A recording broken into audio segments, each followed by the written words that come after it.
Universitas Islam Negeri Raden Intan Ampu. Di sini saya akan mempresentasikan tentang materi jalinan ilmu filsafat dan agama.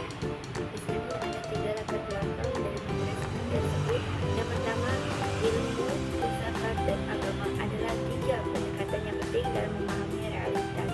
Yang kedua, masing-masing memiliki karakteristik namun sering beririsan. Yang ketiga, jalinan ketiganya penting untuk kehidupan yang utuh dan seimbang. Nah, di sini saya akan menjelaskan apa itu pengertian ilmu. Ilmu adalah kumpulan pengetahuan yang diperoleh secara sistematis melalui proses metode ilmiah yang meliputi observasi pengamatan, yaitu dengan cara mengamati fenomena alam atau sosial secara langsung untuk mengumpulkan data awal. Yang kedua, eksperimen atau percobaan, menguji hipotesis melalui percobaan yang mengontrol agar dapat menemukan hubungan sebab atau akibat. Yang ketiga, melakukan analisis, mengolah dan mengevaluasi data untuk menyimpulkan hukum atau teori yang dapat menjelaskan gejala tersebut. Ilmu bukan sekedar kumpulan informasi, melainkan hasil dari proses berpikir logis, kritis, dan empiris berdasarkan fakta yang bisa diuji dan dibuktikan. Kedua, yaitu tujuan utama dari ilmu. Yang pertama, menjelaskan gejala alam dan sosial secara objektif, artinya tanpa pengaruh atau berpendapat pribadi, keyakinan, atau emosi. Yang kedua, memprediksi peristiwa berdasarkan hukum atau teori yang telah ditemukan. Yang ketiga, mengontrol atau memanfaatkan pengetahuan tersebut untuk meningkatkan kualitas hidup manusia. Yang keempat, mengembangkan pengetahuan secara terus-menerus melalui penelitian lanjutan. Contohnya yaitu pada ilmu di bidang fisika, biologi, sosiologi. Nah, di dalam fisika ini mempelajari sifat dan interaksi materi dan energi. Contohnya pada hukum Newton, teori relativitas, listrik, dan magnet. Yang kedua, pada ilmu biologi, mempelajari kehidupan dan makhluk hidup. Contohnya sistem organ manusia, ekosistem, genetika. Dan sosiologi mempelajari masyarakat, interaksi sosial, dan struktur sosial. Contohnya perubahan sosial, konflik sosial, peran keluarga dan masyarakat. Berikutnya, pengertian filsafat. Filsafat adalah aktivitas berpikir kritis dan relatif untuk menjawab pertanyaan mendasar tentang realitas, pengetahuan, dan nilai. Berdasarkan dari bahasa Yunani, filosofia yang berarti cinta kebijaksanaan. Alat ukur utama filsafat yaitu akal atau rasio. Jadi ketika berpikir itu harus secara rasio atau secara masuk akal, logika atau berpikir benar. Yang ketiga, bahasa dan penalaran, menyusun dan mengkritis argumen. Cabang-cabang filsafat yaitu epistemologi, yaitu tentang sumber dan batas pengetahuan. Yang kedua, metafisika, tentang realitas dan keberadaan. Yang ketiga, etika, tentang moral dan nilai. Yang keempat, logika, tentang penalaran yang sahih. Yang kelima, estetika, tentang keindahan dan seni. Yang keenam, filsafat politik, tentang keadilan negara dan hak. Selanjutnya, pengertian agama. Agama adalah sistem kepercayaan dan penghayatan terhadap realitas ilahi atau transenden, sesuatu yang berada di luar jangkauan indera dan rasio manusia, seperti Tuhan, roh, atau kekuatan suci. Agama biasanya mencakup unsur-unsur seperti kepercayaan terhadap Tuhan atau kekuatan ilahi. Yang kedua, ajaran dan doktrin suci yang menjadi pedoman hidup. Yang keempat, kitab suci sebagai sumber utama pada ajaran agama tersebut. Setiap agama di Indonesia ini mempunyai kitab sucinya masing-masing. Yang keempat, keempat yaitu ibadah dan ritual sebagai bentuk pengabdian kita kepada Tuhan kita yang Maha Esa. Yang kelima, komunitas keagamaan yang menjalankan agama secara bersama-sama, yaitu biasanya kalau agama Islam itu dengan melalui kajian, tausiah seperti itu, dan dilakukannya secara bermajelis yang dilakukan secara berkelompok ya. Itu biasanya di musola atau tempat ibadah yang lainnya. Yang selanjutnya dasar agama. Yang pertama yaitu wahyu.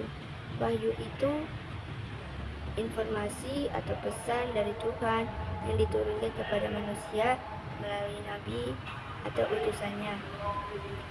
Yang kedua, iman. Iman itu artinya percaya penuh terhadap kebenaran ajaran agama meski tidak selalu bisa dibuktikan secara rasional atau empiris. Yang ketiga yaitu kitab suci.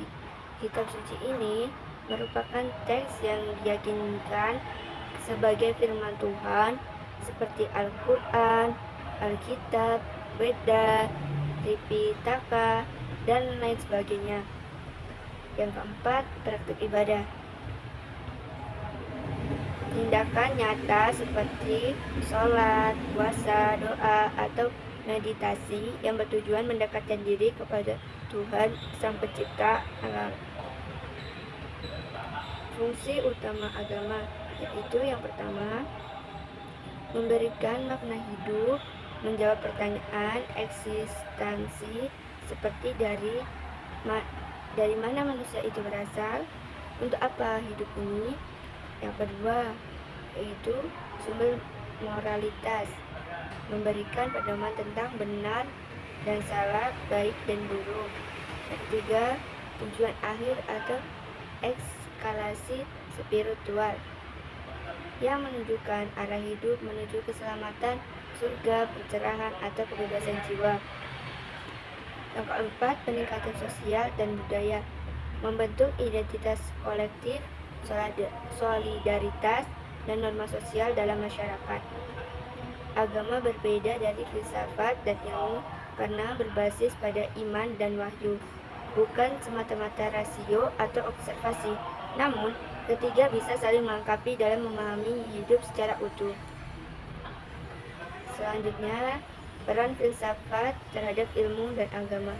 Yang pertama, mengkritis dasar-dasar ilmu dan agama. Filsafat tidak menerima begitu saja klaim dari ilmu maupun agama. Ia mengajukan pertanyaan yang kritis dan mendalam seperti bagaimana kita tahu suatu ilmu itu benar, yaitu merupakan salah satu epistemologi. Yang kedua, apa dasar kebenaran Tuhan? Itu termasuk ke dalam metafisika. Yang ketiga, apakah moral agama berlaku universal? Itu termasuk dalam etika. Sikap ini netral karena filsafat tidak berpihak pada dogma, melainkan mencari kebenaran melalui rasio dan logika. Yang kedua, mendorong dialog antara kepercayaan dan penalaran. Filsafat membuka ruang bagi kepercayaan, iman, dan penalaran rasio untuk saling berinteraksi. Contohnya, dalam filsafat agama, para pemikir mencoba membuktikan kebenaran Tuhan secara rasio, misalnya argumen kosmologis, teleologis, dan moral. Ia juga mempertanyakan batas-batas nalar manusia dan kapan iman mengambil peran. Yang ketiga, menciptakan harmoni antara rasionalitas dan spiritualitas.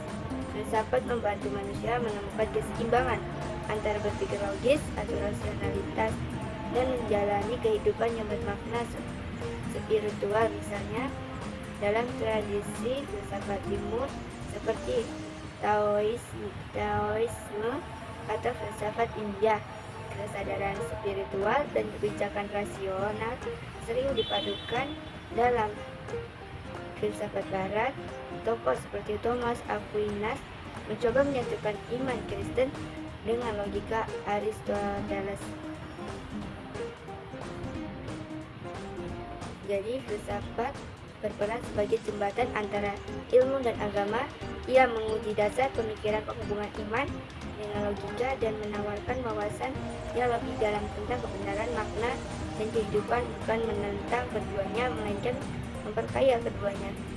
Jika kamu ingin yang selanjutnya, pentingnya pendekatan integritas dan ilmu filsafat dan agama dalam menghadapi tantangan global, terutama tantangan global modern.